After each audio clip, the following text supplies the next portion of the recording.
last problem we're going to do is example 4. So graphing an ellipse that's translated away from the origin. So we're going to graph one of those. So we got to figure out which way it's going so we can see that the bigger number is under the y. And so that means it's going to have a vertical. Since 16 is greater than 9, then it's going to be vertical.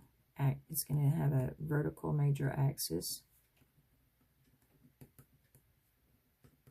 Okay, so we'll keep that in mind. So our A value is going to be the square root of 16, which is 4. Our B value is going to be the square root of 9, which is 3. And so in the in our center, let's calculate our center, is going to be the opposite of what I see here, which is a 2 after the x. The opposite of what I see after y is a -1. So center's at 2, -1.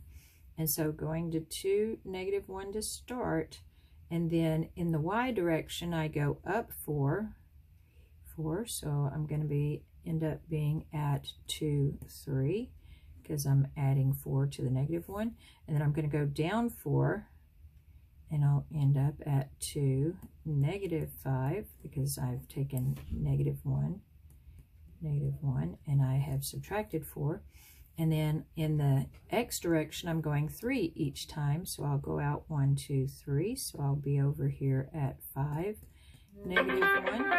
And then I'll also go down backwards 3, 1, 2, 3. And I'll be at -1, -1. And so now we can complete that. We do need to figure out what c squared is going to be. So ultimately, c squared is a squared minus b squared. Again, you're taking your bigger number, which is 16, subtracting the 9, you get a 7. And so c is going to equal the square root of 7. And so starting at, we're going to start at -1, and we're going to move up by 7. So the foci over here is going to be at 2, -1 plus square root of 7, and another one down here at 2, -1 minus square root of 7.